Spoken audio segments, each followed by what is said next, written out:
Y esa es la misma convicción que Pablo expresa en el texto que vamos a exponer en la mañana de hoy. Primera a los Tesalonicenses capítulo 2, versículos 13 al 14. Dice así la palabra de Dios: por lo cual también nosotros sin cesar damos gracias a Dios de que cuando recibisteis la palabra de Dios que oísteis de nosotros, la recibisteis no como palabra de hombres, sino según es en verdad la palabra de Dios, la cual actúa en vosotros los creyentes. Porque vosotros, hermanos, vinisteis a ser imitadores de las iglesias de Dios en Cristo Jesús que están en Judea, pues habéis padecido de los de vuestra propia nación las mismas cosas que ellos padecieron de los judíos. Noten que este texto comienza con un por lo cual. Pablo va a conectar aquí lo que él ha venido diciendo anteriormente en la carta. ¿Y de qué ha venido Pablo hablando en esta primera carta a los tesalonicenses? Bueno, en el capítulo 1, Pablo resalta el sorprendente fruto de su ministerio en Tesalónica. Vamos a hablar un poco más ampliamente de esto en un momento. Luego les recuerda en los primeros 12 versículos del capítulo 2 que ese sorprendente fruto fue el resultado de un ministerio sacrificial en el que los misioneros mantuvieron su integridad mientras les predicaban el evangelio. Capítulo 2, versículo 1. Porque vosotros mismos sabéis, hermanos, que nuestra visita a vosotros no resultó vana. Pues habiendo antes padecido y sido ultrajados en Filipo, como sabéis, tuvimos de nuevo en nuestro Dios para anunciaros el evangelio de Dios en medio de gran oposición. Porque nuestra exhortación no procedió de error, ni de impureza, ni fue por engaño, sino que según fuimos aprobados por Dios para que se nos confiase el evangelio, así hablamos, no como para agradar a los hombres, sino a Dios que prueba nuestros corazones. Versículo 7.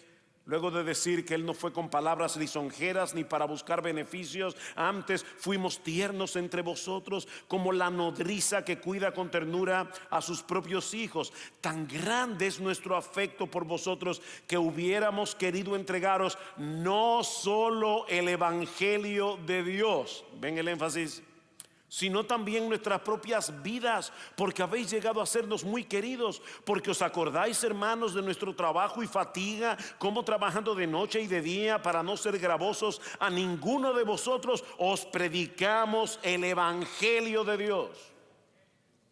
Les predicamos el evangelio, les predicamos el evangelio. Es en ese contexto que ahora Pablo vuelve a dar gracias al Señor por la manera en que los creyentes en Tesalónica recibieron la predicación de la palabra.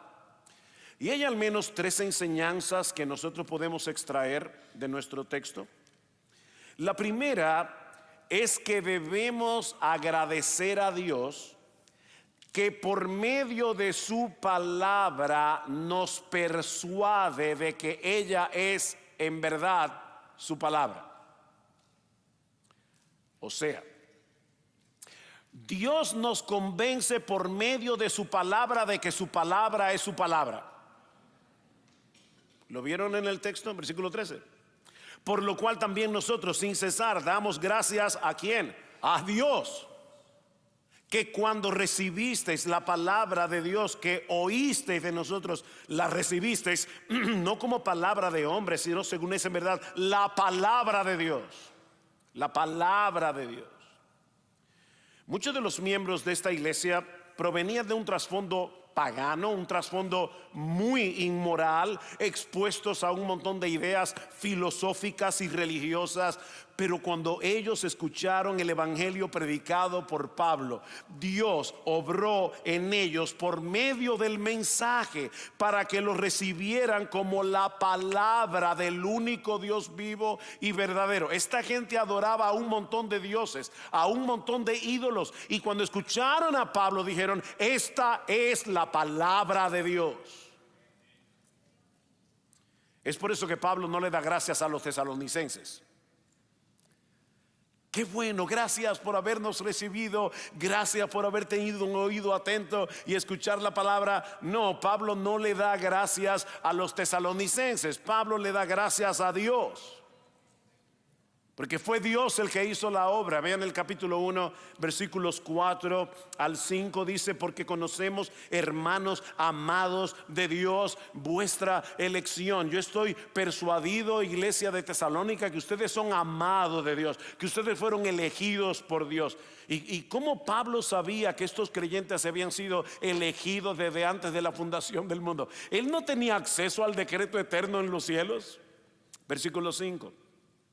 Porque nuestro evangelio no llegó a vosotros en palabras solamente, sino también en poder, en el Espíritu Santo, en plena certidumbre, como sabéis cuáles fuimos entre vosotros por amor a vosotros. ¿Se dan cuenta? El Espíritu Santo obra en nosotros por medio de su palabra. No es la palabra sin el Espíritu. Y no es el Espíritu sin la palabra. El Espíritu es el agente divino. La palabra es el instrumento. Cuando Dios obra en nuestras vidas, lo hace por el poder de su palabra, en el poder de su Espíritu. En el capítulo 2, en la segunda carta a los tesalonicenses, el capítulo 2, los mismos versículos 13 y 14, Pablo dice: pero nosotros debemos dar siempre gracias a Dios respecto a vosotros, hermanos amados por el Señor, de que Dios os haya escogido desde el principio para salvación, mediante la santificación por el Espíritu y la fe en la verdad. Ven, el Espíritu, la verdad, a lo cual os llamó mediante nuestro evangelio para alcanzar la gloria de nuestro Señor Jesucristo. ¿Se dieron cuenta una vez más la misma idea? El Espíritu Santo obra por medio de la palabra predicada, de tal manera que los pecadores la reciben con fe y son transformados. Mi hermano, déjame hacerte una pregunta. ¿Por qué tú crees que la Escritura es la palabra de Dios? Digo, yo estoy asumiendo, ¿verdad?, que por lo menos la gran mayoría de los que están en esta conferencia creen que este libro es la palabra de Dios. Amén. La pregunta es: ¿por qué tú lo crees? Yo sé que hay muchos argumentos convincentes que demuestran sin lugar a dudas el origen divino de la Biblia. Pero mis hermanos, debido a nuestra naturaleza caída, todos nosotros, tú y yo, venimos de fábrica con una predisposición en contra del Evangelio, en contra de la palabra de Dios. Aceptar el Evangelio con todo lo que eso implica atenta contra la inclinación más profunda de nuestro corazón. Nosotros tenemos que aceptar que somos pecadores impotentes, necesitados de la intervención de Dios en Cristo, que merecemos el infierno. Y confiar únicamente en Jesús, y rendirnos a Él, rendirle toda nuestra vida como Señor, como Salvador.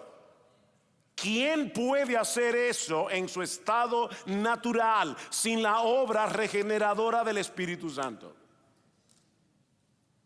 Hace unos años tuvimos en nuestra iglesia, y si yo repito alguna historia que he repetido en estos 10 años, no es Alzheimer, es que no me acuerdo, pero hace 10 años, hace unos años, un conocido predicador fue a nuestra iglesia y luego en la oficina, conversando acerca de este mismo tema, él decía que lo invitaron a dar unas charlas sobre predicación en un seminario, y él alquiló una van.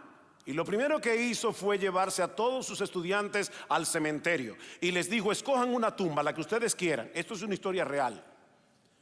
Y todos los estudiantes se miraban unos a otros y decían: ¿por qué no escogen su tumba? Porque yo voy a coger la mía. Voy a tomar esta que dice Alberto, la lápida. Y comenzó a decirle: Alberto, sal de tu tumba. Y obviamente los estudiantes estaban mirando, este tipo se volvió loco. Y él decía, tal vez es que no estoy hablando lo suficientemente fuerte. Alberto, que salgas de tu tumba. Y después de hacerlo como 5 veces, le dijo, se están extrañando de este ejercicio. Déjenme decirle algo, acostúmbrense, porque eso es lo que ustedes van a hacer todos los domingos desde el púlpito cuando prediquen la palabra. Hablarle a gente muerta para que venga a la vida. Eso solamente puede hacerlo el Espíritu de Dios, obrando a través de el poder omnipotente de este libro, porque es la palabra de Dios. Pablo dice en 1 Corintios capítulo 2 versículo 14 que el hombre natural, es decir, tal cual tú y yo salimos del vientre de nuestra madre, el hombre no regenerado no percibe las cosas que son del Espíritu de Dios, porque para él son locura, tontería, y no las puede entender porque se han de discernir espiritualmente. Interesante, la palabra que se usa en 1 Corintios capítulo 2 versículo 14, que se traduce como percibir, es el mismo verbo que se traduce como recibir en 1 Tesalonicenses 2:13. Así que lo que Pablo está diciendo es, los incrédulos no reciben, los incrédulos no abrazan, los incrédulos rechazan la palabra de Dios. Podemos captar datos bíblicos, pero sin la obra del Espíritu no vamos a ver la profundidad de nuestro pecado ni la gloria de Cristo. Seremos incapaces de verlo como el Salvador todopoderoso y el tesoro supremo cuya gloria eclipsa todo lo demás. Pero por la obra del Espíritu que regenera e ilumina, Dios abre los ojos de nuestro entendimiento para que podamos deleitarnos en Cristo como nuestro gozo supremo, como nuestra eterna esperanza. Así que si hoy tú crees que la Escritura es la palabra de Dios y has abrazado el Evangelio, dale gracias a Dios. Él te persuadió por medio de su palabra. Él te dio vida. Dale gracias a Dios. La Reina Valera del 60, que es la que estoy usando, usa 2 veces la palabra recibir. ¿Se dieron cuenta? Dice, por lo cual también nosotros sin cesar damos gracias a Dios de que cuando recibisteis la palabra de Dios que oíste de nosotros, la recibisteis. En realidad, en el texto original son 2 palabras distintas. Y es importante esto. El primer recibisteis paralambano, para los que están estudiando griego, él está hablando aquí de cómo ellos recibieron la enseñanza apostólica, el fundamento apostólico, lo recibieron. Pero la otra palabra dekomai significa abrazar, acoger, darle la bienvenida, no como palabra de hombres, sino como palabra de Dios, la cual actúa en vosotros los que creéis. Mis hermanos, no basta con oír, hay que darle la bienvenida, hay que recibir la palabra, recordando que es Dios hablando. Decía John Stott, la Biblia es Dios predicando. Esto es este libro. ¿Recuerdan a Lidia? Hechos 16. Pablo estaba predicando, el Señor abrió su corazón. El Señor abrió su corazón para que estuviera atenta a lo que Pablo decía. Dios es un cirujano que viene con el bisturí de la palabra y extirpa de nosotros la necedad, extirpa de nosotros la dureza de corazón, extirpa de nosotros la ceguera espiritual. Y es así como de repente tú y yo vemos lo que nunca antes habíamos visto en toda nuestra vida. Es Dios que hace eso. Es de esa manera que Jesús distingue a los suyos de lo que no lo son. Recuerdan anoche Josías predicando de Juan capítulo 10, mis ovejas oyen mi voz. Mis ovejas oyen mi voz. En Juan capítulo 8 versículo 47, Cristo dice, a los judíos: el que es de Dios, las palabras de Dios oye. Por esto no las oís vosotros, porque no soy de Dios. ¿Acaso no escuchaban ellos la voz de Jesús? Sí, escuchaban la voz de Jesús, escuchaban las palabras que salían de la boca de Jesús, pero no escuchaban la palabra de Dios como palabra de Dios. ¿Se dan cuenta? A veces los creyentes olvidamos que el inconverso está muerto. Y a veces los creyentes olvidamos que tú y yo éramos inconversos. Tú y yo estábamos muertos en nuestros delitos y pecados,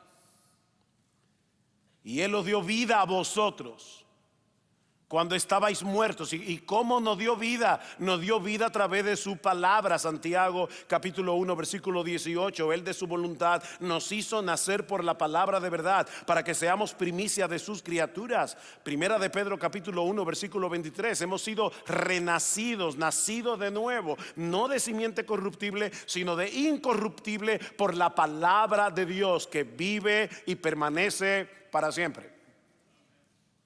Así que si hoy estás en Cristo, si crees que esta palabra es su palabra, mi hermano, dale gracias a Dios. Señor, si hoy amo tu palabra, si hoy creo en tu palabra, es porque tú me persuadiste. O si hoy veo la gloria de Cristo en el Evangelio, es porque tú iluminaste mi corazón. Pero aprendemos también de nuestro texto. Ya vimos, debemos darle gracias a Dios porque Dios nos convence por medio de su palabra de que su palabra es su palabra. Espero que se aprendan ese trabalenguas. Dios nos convence por medio del poder de su Espíritu y por medio de su palabra, que su palabra es su palabra. Pero aprendemos también de nuestro texto que Dios se vale de instrumentos humanos para traernos su palabra, y sin embargo sigue siendo su palabra y no un mensaje humano. Otra vez, otro trabalengua. Ok, déjeme repetirlo de nuevo. Dios se vale de instrumentos humanos para traernos su palabra, y sin embargo sigue siendo su palabra y no un mensaje humano. Un catecismo antiguo decía: la predicación de la palabra de Dios es la palabra de Dios. Y eso no quiere decir que nosotros seamos infalibles, pero en la misma medida, porque no lo somos, pero en la misma medida en que exponemos fielmente la palabra de Dios desde el púlpito, su palabra es su palabra. ¿Qué dice el texto otra vez? Por lo cual también nosotros sin cesar damos gracias a Dios de que cuando recibisteis la palabra de Dios que oísteis de nosotros, no fue un mensaje que vino del cielo, no fue un sueño, no es algo místico. Pablo estaba en Tesalónica predicando la palabra, y él está diciendo que doy gracias a Dios porque cuando ustedes oyeron la palabra de Dios que oísteis de nosotros, la recibisteis no como palabra de Pablo, sino como palabra de Dios. Cuando yo comencé mi ministerio, era muy joven para lo que voy a contar ahora, no lo haría otra vez. Pero recuerdo que estaba predicando la palabra en un pueblito de República Dominicana, y me encontré con una señora y me dijo: yo soy creyente. Digo: ay, qué bueno, señora, amén. ¿Y cómo fue que usted se convirtió? Bueno, a mí me habían predicado la palabra y me habían predicado la palabra, pero yo no me quería convertir hasta que un día tuve un sueño. Soñé que había ido al infierno y entonces ahí me convertí.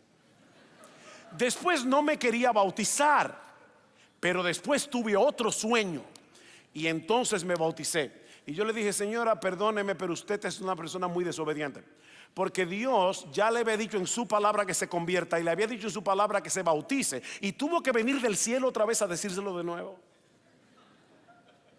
Si lo dice aquí es suficiente con una sola vez. Es la palabra de Dios. Y Pablo está diciendo: ustedes recibieron la palabra de nuestra boca, pero la recibieron no como palabra de hombres, sino según es en verdad la palabra de Dios. Así que noten la cadena. Cristo usó a sus apóstoles para escribir el texto inspirado del Nuevo Testamento. Luego usa misioneros, evangelistas, pastores para llevar esa palabra a través de la predicación. De manera que Dios hace oír su voz en el mundo a través de los que proclaman fielmente su palabra. Cuando estos hombres y mujeres de Tesalónica escucharon la predicación del evangelio, Dios les abrió el entendimiento para que recibieran el mensaje predicado no como palabras de Pablo, sino como lo que era en realidad la palabra de Dios predicada por Pablo. Miren, predicadores que están aquí, esto es un misterio. Yo tengo buen tiempo predicando la palabra y yo todavía no entiendo cómo funciona la predicación. Yo no entiendo el misterio de la predicación. No lo entiendo.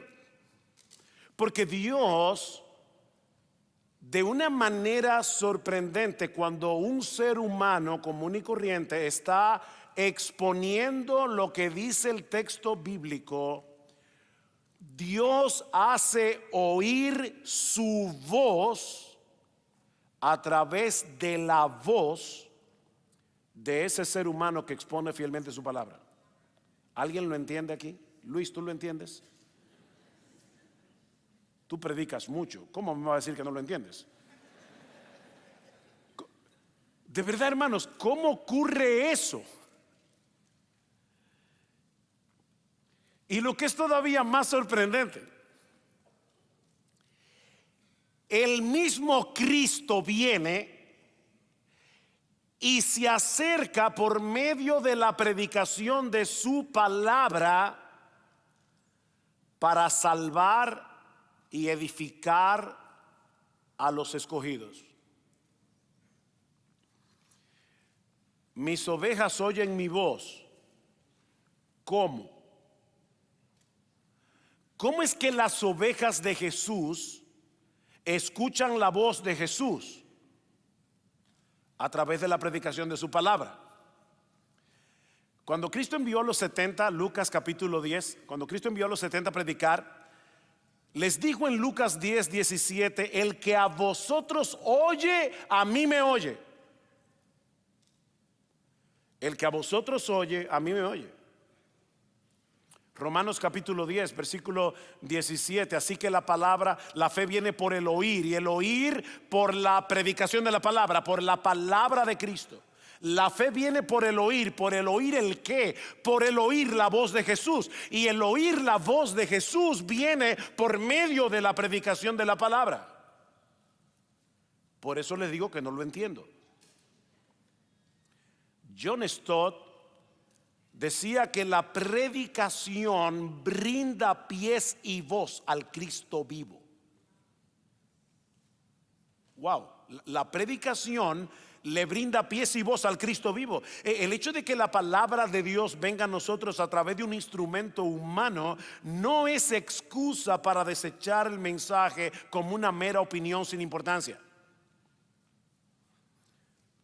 Mis hermanos, la predicación es mucho más que la exposición de un pasaje bíblico. Obviamente no puede ser menos que eso. Si es menos que eso, ya no es predicación. Pero la predicación es más que la exposición de un pasaje bíblico. Es el medio escogido por Dios a través del cual Él viene a nuestro encuentro para hacernos escuchar su voz y obrar por medio de su palabra. ¿Ustedes recuerdan la comisión que Jesús le dio a Pablo? Hechos 26, cuando lo salvó, camino a Damasco, se encontró con él. Jesús le dice a Pablo lo siguiente, Y yo recuerdo, siendo nuevo creyente, leía el libro de los Hechos y decía, no estoy entendiendo algo aquí, porque Jesús le dice a Pablo, yo te he escogido para enviarte a los gentiles, ahora escuchen, para que abras sus ojos, para que se conviertan de las tinieblas a la luz y de la potestad de Satanás a Dios, para que reciban por la fe que es en mí perdón de pecados y herencia entre los santificados. Pablo, yo te estoy enviando a un mundo lleno de oscuridad para que tú les abras los ojos. Eso no es lo que el texto dice. ¿Le escucharon bien? ¿O estaban pensando en las cuentas que van a pagar cuando regresen de aquí? Escuchen otra vez. Te envío a los gentiles para que abras sus ojos. Eso es lo que dice el texto. Pablo, yo te estoy enviando al mundo gentil para que tú hagas lo que de ninguna manera tú puedes hacer. Pablo no tenía poder para abrirle los ojos a nadie. ¿Cómo funciona esto? ¿Cómo Pablo iba a cumplir esta encomienda? Bueno, gracias al Señor que Pablo lo explica en la segunda carta a los Corintios. Noten la similitud de lenguaje entre 2 Corintios 4 y Hechos 26, 18. Pablo dice, 2 Corintios 4:4, el Dios de este siglo cegó el entendimiento de los incrédulos para que no les resplandezca la luz del evangelio de la gloria de Cristo, el cual es la imagen de Dios. ¿Ven? Los mismos elementos. El pecador está ciego, vive en oscuridad bajo el dominio de Satanás, pero Dios hace una obra sobrenatural para revertir esa condición usando instrumentos humanos. Porque Pablo dice inmediatamente después, versículo 5, no nos predicamos a nosotros mismos, sino a Jesucristo como Señor y a nosotros como vuestros siervos por amor de Jesús. Pablo, ¿por qué tú predicas? Porque Dios, en el contexto de la predicación, que mandó que de las tinieblas resplandeciese la luz, es el que resplandeció en nuestros corazones para iluminación del conocimiento de la gloria de Dios en la faz de Jesucristo. En otras palabras, pastores, predicadores, el creador del universo usa bocas humanas para proclamar la gloria de Cristo en el evangelio y de ese modo hacer que el brillo de su gloria resplandezca en la mente y el corazón de los perdidos. ¿Y saben qué? Eso es conversión. Eso es conversión, no es menos que eso. Al ver la gloria de Cristo en el evangelio, el pecador comienza a aborrecer las tinieblas y amar la luz. Comienza a ver a su antiguo amo como un monstruo y rechaza todo lo que él representa. Por primera vez está libre de culpa porque sabe que ha sido perdonado por medio de la fe en Jesús y que ahora pertenece al pueblo de los santificados, de los que han sido apartados por Dios. Y todo eso ocurre mientras su palabra es predicada.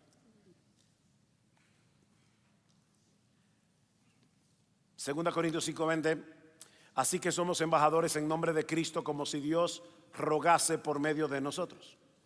Somos embajadores, Dios ruega por medio de nosotros. Así que no nos congregamos cada domingo simplemente para hacer un estudio bíblico grupal. Algunas personas entienden que el domingo es como un grupo, como un estudio bíblico que lo hacemos todos juntos. No.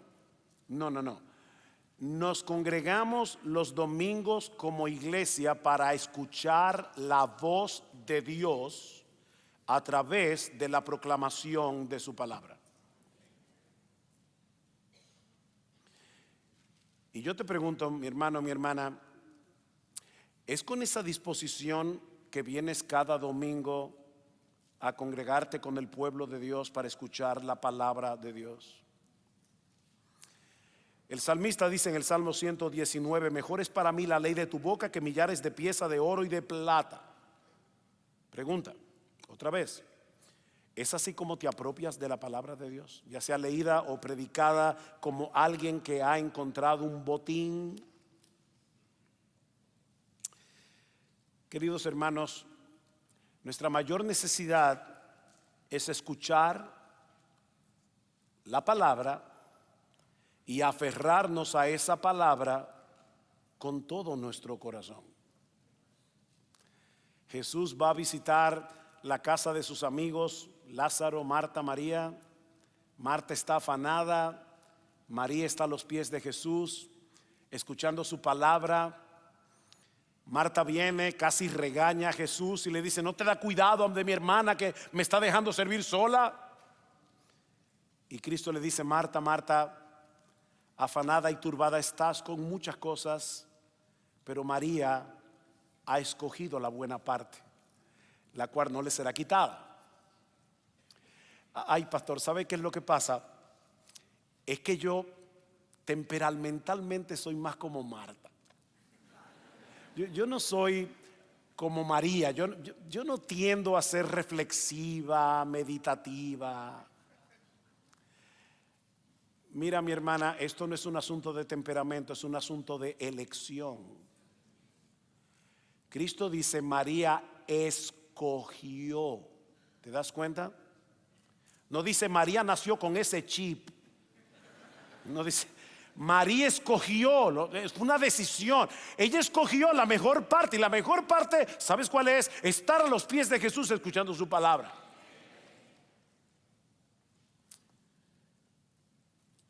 Porque a través de la palabra de Dios Él se acerca a nosotros y obra en nosotros, lo que nos lleva a la tercera enseñanza de nuestro texto. Y es que cuando esa palabra predicada es recibida con fe, obra poderosamente en los que creen. Cuando esa palabra predicada es recibida con fe, obra poderosamente en los que creen. Ven otra vez el versículo 13. Por lo cual también nosotros sin cesar damos gracias a Dios de que cuando recibisteis la palabra de Dios que oísteis de nosotros, la recibisteis no como palabra de hombres, sino según es en verdad la palabra de Dios, la cual actúa, la cual opera, la cual obra en vosotros los creyentes o los que creen. Porque vosotros, hermanos, vinisteis a ser imitadores de las iglesias de Dios en Cristo Jesús que están en Judea. ¿Cómo? Pues habéis padecido de los de vuestra propia nación las mismas cosas que ellas padecieron de los judíos. La palabra de Dios es viva y eficaz. Eso lo vamos a ver mañana en el taller. La palabra de Dios es viva y eficaz.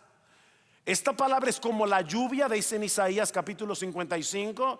Nunca volverá a Dios vacía. En Jeremías capítulo 23 versículo 29 se compara la palabra de Dios con el martillo que quebranta la roca, con el fuego que purifica. De manera que cuando esa palabra penetra en nosotros por medio de la fe, obra poderosamente en nuestro interior. No siempre estamos conscientes de lo que la palabra de Dios está haciendo. De hecho, predicadores, déjenme decirles algo que los puede desanimar. Probablemente los miembros de tu iglesia ya no se acuerden de lo que tú predicaste el domingo pasado o hace 2 domingos. Me da risa cuando hay un predicador que dice: como ustedes recordarán que hace 5 domingos estuvimos viendo, hace 5 domingos. ¿Y tú crees que de verdad la gente se va a acordar de lo que tú dijiste hace 5 domingos? Lo grandioso de la palabra de Dios es que tú la predicas, esa palabra penetra en el corazón. Y aunque los hermanos no pueden recordar y asociar esto, me estoy acordando de esto porque mi pastor hace 3 años predicó de esto en la iglesia, esa palabra está allí y el Espíritu Santo puede despertarla en el momento preciso. Es la palabra de Dios que actúa, que opera. Así que no siempre estamos conscientes de lo que la palabra de Dios está haciendo, pero al ser la palabra del Dios vivo, nunca permanece inactiva en nosotros. Ya Pablo había dicho cómo la palabra había obrado en Tesalónica, capítulo 1, versículo 9. Dice que había hecho una obra extraordinaria, de tal manera que ellos se habían convertido de los ídolos a Dios. Y mis hermanos, abrazar el evangelio de ese modo en el primer siglo no era nada sencillo. Volverse de los ídolos a Dios era un cambio radical y sumamente problemático. Problemático porque la vida familiar, la vida comercial, la vida política se desarrollaba en torno a los ídolos.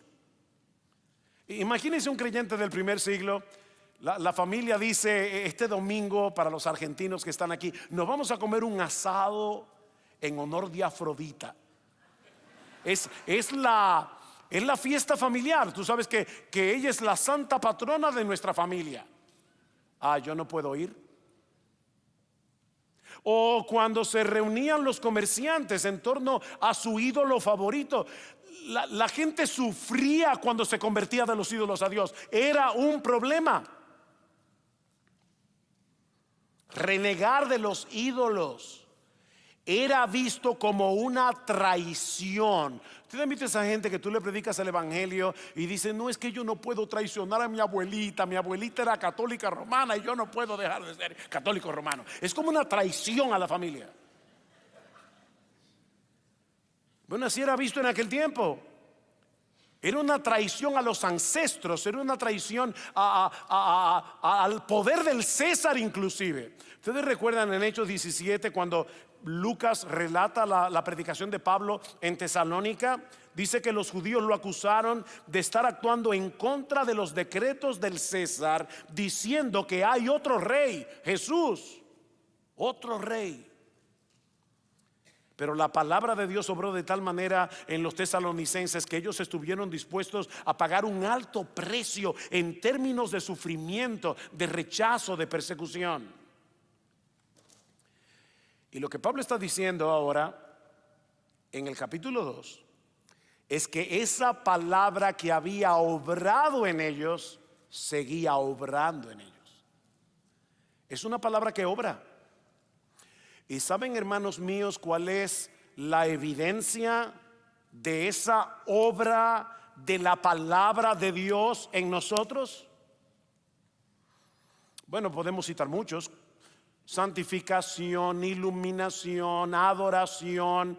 Pero en el texto nuestro, lo que Pablo cita es gozo en el sufrimiento. La evidencia de que la palabra de Dios estaba obrando, según el versículo 14, es que ustedes, cuando recibieron la palabra, fueron rechazados por su propia nación, así como los creyentes de Judea fueron rechazados por los judíos, sufrieron persecución y aún así no renegaron del evangelio. Versículo 6 del capítulo 1 dice: y vosotros vinisteis a ser imitadores de nosotros y del Señor, recibiendo la palabra en medio de gran tribulación, con gozo del Espíritu Santo. Ellos aceptaron el evangelio, de inmediato comenzaron los problemas. A veces yo oigo sobre todo los evangelistas de la prosperidad: conviértete a Jesús, tu matrimonio se va a arreglar, tus hijos todos van a ser obedientes, te van a subir el sueldo, vas a tener una mejor casa, mejor sueldo. No, conviértete a Jesús y es muy probable que tenga más problemas que antes. Ese no es el evangelio. Esta gente comenzaron a tener problemas de inmediato, pero en vez de renegar de su fe, el Espíritu Santo obró en ellos con tal poder por medio de su palabra que ellos pudieron experimentar gozo en medio de la aflicción. Mis hermanos, la perseverancia bajo presión es la evidencia de que la palabra está haciendo su obra en nosotros. Vemos una iglesia como esta y decimos: parece que Dios no está obrando en mi iglesia. Somos 25 personas, 30 personas. Mi iglesia no ha tenido para nada este crecimiento. Mi querido hermano, pastor, no te desalientes. Porque si tus hermanos están allí, los 25 que tienes, están perseverando en medio de gran persecución, en medio de oposición, en medio del rechazo, la palabra de Dios está obrando en medio de tu iglesia. No es cantidad, es calidad de gente.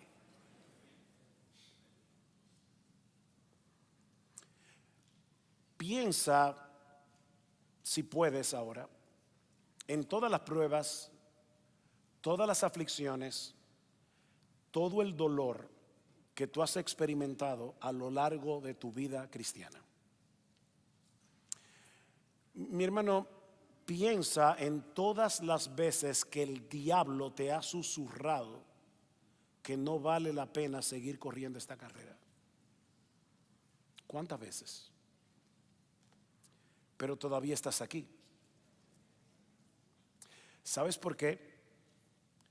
Porque Dios sigue obrando en tu vida a través de su palabra. Es la razón. La palabra nos da tal convicción de la hermosura de Jesucristo, de su gloriosa majestad, de la esperanza que tenemos en Él, que podemos perseverar con gozo en medio del sufrimiento. Eso fue lo que sucedió con estos creyentes de Tesalónica. Gran gozo, dice el versículo 6 del capítulo 1, en medio del sufrimiento. Alguien decía, me encanta esta frase: el gozo del creyente, sobre todo en medio del dolor, el gozo del creyente es la bandera que ondea en el castillo de nuestro corazón y que anuncia que el Rey está sentado en su trono. Wow, qué hermoso es eso. Podemos estar gozosos en medio del sufrimiento que suele acompañar la obediencia, porque sabemos que no existe un rey más bueno, más sabio, más maravilloso que el nuestro. Y porque sabemos que al final del camino vamos a disfrutar junto con el de su trono y de su gloria. ¿Estás en aflicción y no tienes ningún deseo de venir a la iglesia? Y por favor, no me digas que eso nunca te ha pasado por la cabeza. ¿Está tu dolor moviéndote a encerrarte en tu propio caparazón y a querer aislarte de los demás? Bueno, mi hermano, mi hermana, en medio de seguir la inclinación de tu corazón, recuérdale a tu alma cuánto necesitas escuchar la palabra de Dios. Y ven a la iglesia. Pastor, es que yo no soy hipócrita. No, óyeme, no es hipocresía cuando tú le dices a Dios: Señor, tú sabes que yo no quiero ir a la iglesia, pero en tu palabra echaré la red por obediencia a ti, esperando, Señor, que en el culto, mientras tu palabra es cantada, tu palabra es orada, tu palabra es predicada, tú vengas y obres en mi corazón a pesar de mi dolor. Eso no es hipocresía, eso es obediencia. Eso es fe. No, mi hermano, mi hermana, levántate de la cama y pídele al Señor en oración junto con el salmista en el Salmo 119: Señor, postrada está mi alma en el polvo, vivifícame conforme a tu palabra. De tristeza llora mi alma, confórtame conforme a tu palabra. Acuérdate de la palabra dada a tu siervo, en la cual me has hecho esperar. Este es mi consuelo en la aflicción, que tu palabra me ha vivificado. Órale al Señor. A través de su palabra, el Espíritu Santo fortalece nuestra fe cuando estamos en medio de la aflicción. No nos deja olvidar cuán glorioso es nuestro Señor Jesucristo y que Él gobierna desde su trono como el soberano absoluto de todo el universo, haciendo que todas las cosas cooperen juntas para su gloria y para nuestro bien. Es por medio de su palabra que el Espíritu Santo nos consuela y nos fortalece cuando estamos sumergidos en un mar de aflicción y confusión. Y cuando la recibimos con fe, no solo ilumina nuestro entendimiento, sino que infunde en nosotros un gozo y una esperanza inquebrantable que desafía el sufrimiento. ¿Te ha pasado? Vienes a la iglesia con el corazón roto en 1000 pedazos y la palabra de Dios comienza a recomponerlo. Por medio de ella el Espíritu vuelve a abrir nuestros ojos para ver la hermosura de Jesús y nos asegura que Él reina soberanamente, tejiendo cada lágrima y cada prueba en el tapiz de su propósito eterno para nuestra salvación y para su gloria. Así que aferrémonos a esta palabra, hermanos. Infalible, inspirada, suficiente. Leámosla con hambre y escuchémosla con fe cuando es predicada, porque recuerdes a través de ella que Dios viene a nosotros y obra en nosotros. Pastores y predicadores, no sustituyan la predicación fiel de la palabra por ninguna otra cosa que parezca más relevante y llamativo. Mis hermanos, esta palabra es insustituible porque es la palabra de Dios, viva y eficaz, que obra en el corazón de los hombres para salvar y edificar. Citaba ese sermón de John MacArthur en el 50 aniversario de su ministerio, y él les recordó a esta iglesia en ese momento lo que ninguno de nosotros debemos olvidar. La historia de esta iglesia, decía MacArthur, no es la historia de un hombre, no es el resultado de la obra de un hombre, no es ni siquiera la obra de muchos hombres y muchas mujeres lo que constituye el registro de esta iglesia. Es en realidad la historia de la obra de la palabra de Dios a través del Espíritu Santo. Y luego citó a Martín Lutero: yo no hice nada, la palabra lo hizo todo. Permítame ahora concluir con estas palabras de Pablo en Romanos capítulo 15, versículo 13. Que el Dios de esperanza os llene de todo gozo y paz en el creer, para que abundéis en esperanza por el poder del Espíritu Santo. Amén.